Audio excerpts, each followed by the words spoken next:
आमाको मायाको अगाडि म पनि आमासँगै जान्छु भनेर सोच्ने छोरा अहिलेसम्म जन्मेको पनि छैन। मेरो आफ्नै कोखबाट पनि जन्मिँदैन जस्तो लाग्छ कि त्यति धेरै माया गर्ने छोरा चाहिँ आफ्नो आमालाई है। के अरे अहिलेसम्म आमाको लागि मर्ने छोरा केटाकेटी केटीको लागि मर्ने केटाको लागि मर्ने थुप्रै होला नि, तर आमाको लागि आमाको मायाको अगाडि आमासँगै जानु, आमाको लागि आफ्नो प्राण त्याग्नु, यो भनेको चाहिँ यस्तो छोरा मैले न कतै न्युजमा सुनेको छु न कतै अहिलेसम्म सुनेको थिएँ। आफ्नै घरमा पर्यो, मेरो कोखबाट पनि मलाई यति धेरै माया गर्ने छोरा चाहिँ जन्मिँदैन जस्तो लाग्छ कि।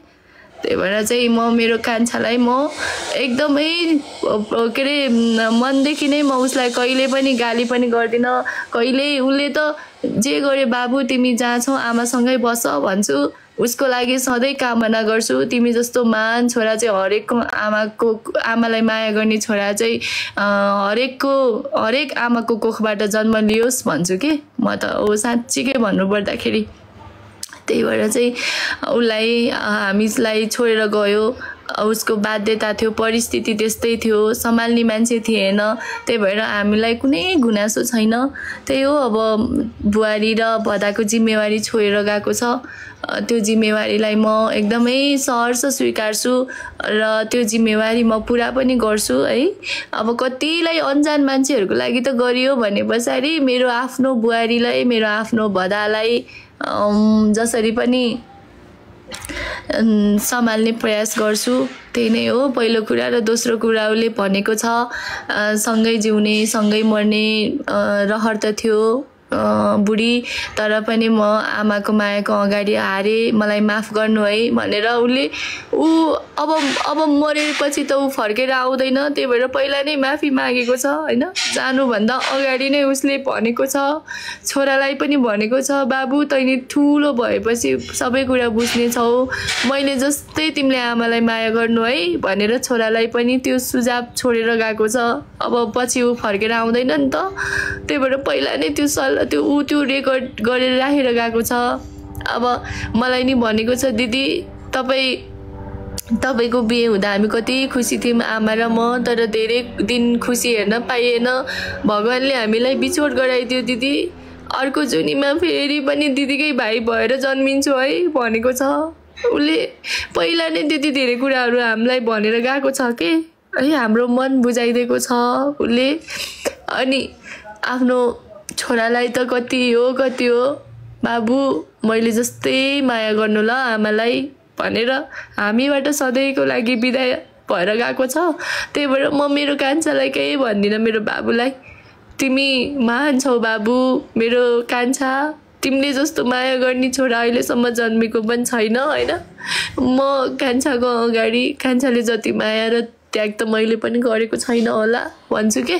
उसलाई के भयो भने आमाले यत्रो समय हामीलाई गर्नुभयो, तर आमालाई अब म खुसी दिन्छु, आमाको लागि गर्छु भन्दाखेरि मेरो आमा नै नभएपछि भन्ने भयो कि मेरो कान्छालाई, खासमा त्यो भएको हो। त्यही भएर चाहिँ मेरो कान्छा भाइलाई केही नभनिदिनु कसैले पनि, औला बौला यस्तो गर्यो पागल यो त्यो भन्ने खालको शब्दहरू कतिपय ठाउँमा युज भइरहेको देख्छु। अब मर्ने रहर कसैलाई नै हुँदैन, परिस्थितिले लेखेको कुराहरू भोग्नै पर्ने रहेछ होइन। जति बचाउँछु भन्दै पनि बचाउन नसकिने रहेछ। अब लेखेको कुराहरू चाहिँ लगभग जहाँबाट भए पनि जताबाट भए पनि हुनुपर्ने कुराहरू भएरै छाड्दो रहेछ। त्यही भएर मलाई आजभोलि डर लाग्दैन कि मलाई मर्न लेखेको छ भने मलाई जतिसुकै कसैले बचाओस्, जतिसुकै सबैले राखोस्, तर मर्ने मान्छे चाहिँ मरेर जान्छ जस्तो लाग्छ कि आजभोलि। त्यही भएर मलाई डरै मर्ने जता गएर नि जेसुकै होस् मर्न लेखेछ जता नि मरिदो रहेछ जस्तो खालको अहिले मलाई त्यस्तो हुन्छ क्या आवाज। तर पनि एउटा सानो आश चाहिँ त्यो दिनमा मेरो कान्छासँग कोही भइदिएको भए, सायद एक्लै नछोडिदिएको भए भन्ने हुन्छ। हुन त हुने कुरा हुन्थ्यो होला भने पनि कोही बस्दिएको भए जस्तो हुने रहेछ कि, कोही त्यो दिनमा कान्छासँग एक्लै नछोडिदिएको भए यस्तो हुँदैन थियो भन्ने हुँदो रहेछ मान्छेलाई। तर जानी मान्छेहरूले त एउटा न एउटा त्यो जिन्दगीभरिको लागि एउटा गिल्टी फिल गराएर चाहिँ जाने रहेछन्, त्यस्तै लाग्छ अहिले मलाई। अब त्यही हो जति रोए पनि अब फर्केर आउने छैनन् हैन। अब चित्त बुझाउनु पर्ने रहेछ बाँचेको मान्छेहरूको लागि, जो छ उनीहरूको लागि चाहिँ हामी जिउनु पर्ने रहेछ। यस्तै छ अब जसो तसो। अब देविका तपाईले अघि देख्नुभयो, सानो नानो देविका हैन, उसले पनि बाबा गुमायो पहिला कोभिडको टाइममा, त्यसपछि आमा पनि गुमायो। अहिले हामीसँग आएर बसेको छ। उसले बाबा पनि छैन, आमा पनि छैन त्यत्रो वर्षको उमेरमा। कस्तो कस्तो पीडा भोग्नु पर्ने के। त्यही भएर सबैजना त्यस्तै त्यस्तै छौँ हैन जिन्दगीमा। अब के कुरा भोग्न लेखेको छ भोग्नु पर्ने रहेछ र त्यो चिजहरूसँग लड्दै जानुपर्ने रहेछ। र म चाहिँ के भन्छु भने त्यो नाटक भन्छ नि मान्छेहरूले, अब कति कमेन्टहरूमा नाटक भनिरहेको हुन्छ कि त्यस्तो खालको कमेन्टहरू गरिरहेको हुन्छ हैन। म तिमीहरूको पनि आमा मरोस्, तिमीहरूको पनि भाइ मरोस्, म जस्तै तडपिन परोस् भनेर म भन्दिनँ कि। किनभने मैले त्यो पीडा भोगिसकेको छु हैन। मेरो दुश्मन पनि यसरी तडपिन नपरोस् भन्छु म चाहिँ है, तडपिन नपरोस्। अनि तिमीहरूको भाइ मर्दा, तिमीहरूको आमा मर्दा, तिमीहरूको आँखाबाट खसेको आँसु चाहिँ कसैले पनि नाटक भनेर नभनोस्। कति पीडा हुन्छ त्यो टाइममा भोग्नेलाई मात्रै थाहा हुन्छ।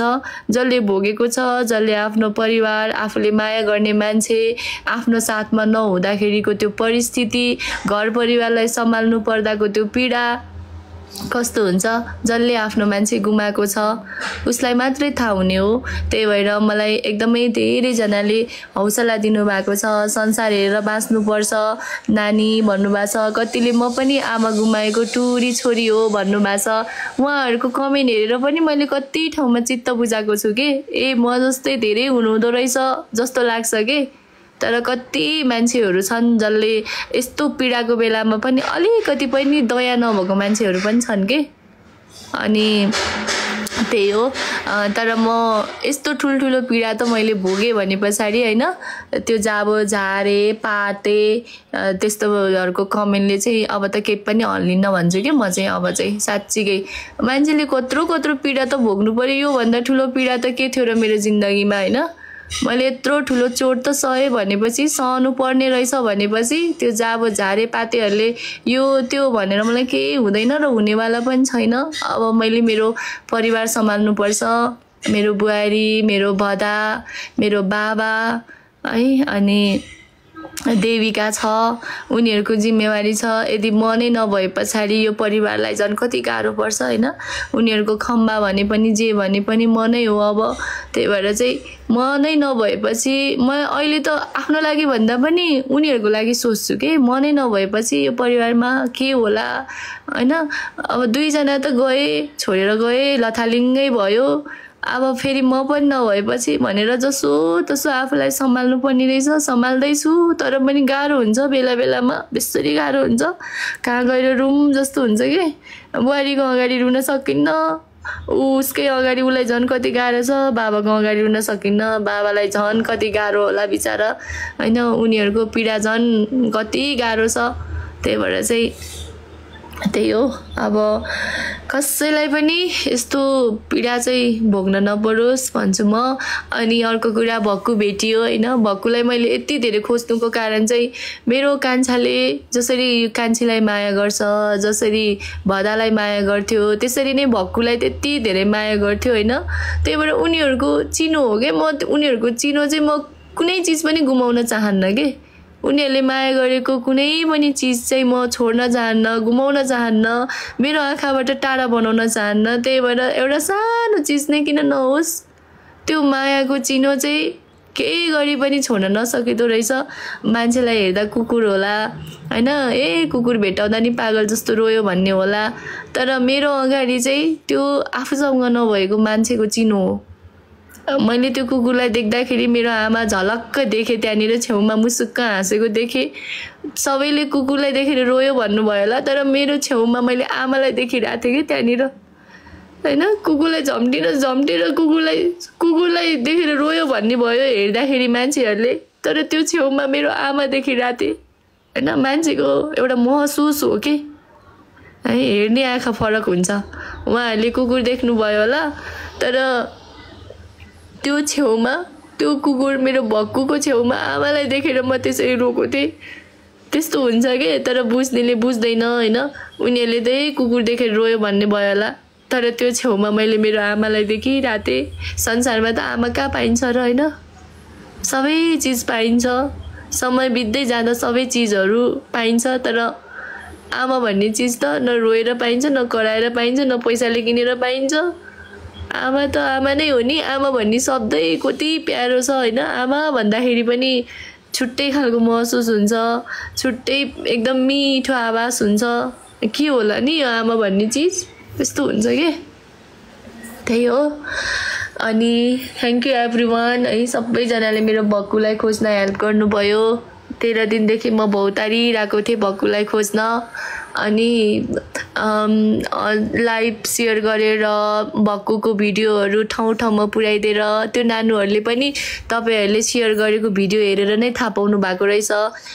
पूर्णिमा र सबिना भन्ने बहिनी हुनुहुन्थ्यो, उहाँहरूले चाहिँ मैले पनि भिडियो हेरेको दिदी, अनि हजुरको मलाई त पैसा भन्दा पनि तपाईँको आँसु देख्न नसकेर चाहिँ मैले भक्कुलाई खोजेर राखिदिएको भन्नुभयो होइन। अनि पैसा पनि लिन मान्नु भएको थिएन, 35,000 पुरस्कार थियो, लिन मान्नु भएन। तर मैले उहाँहरूलाई लिनुपर्छ नानु, यो त मेरो आफ्नो मनले दिएको हो, मेरो खुसीले दिएको हो, यो त पुरस्कार हो, राख्नु है भनेर एकदमै धेरै फोर्स गरेपछि मात्रै राख्न मान्नु भएको थियो है। पैसा नलिएको भए हुन्थ्यो भनेर पनि कमेन्ट गर्नुभएको थियो हो, उहाँहरूले मान्नु भएको थिएन। तर सही मान्छेको हातमा पुग्यो, किनकि उहाँहरू स्टुडेन्टहरू हुनुहुन्थ्यो होइन, विद्यार्थी बहिनीहरू हुनुहुन्थ्यो। कापी किताबमा शिक्षण क्षेत्रमा खर्च गर्नु ल भनेर म एकदमै सन्तुष्टि थिएँ, एकदमै खुसी थिएँ। राम्रो मान्छेको हातमा पुग्यो अनि मेरो भक्कु भेटियो। भक्कु भेटिँदाखेरि परिवारमा छुट्टै खालको यत्रो दिनपछि हामी खुसी भयौँ होइन।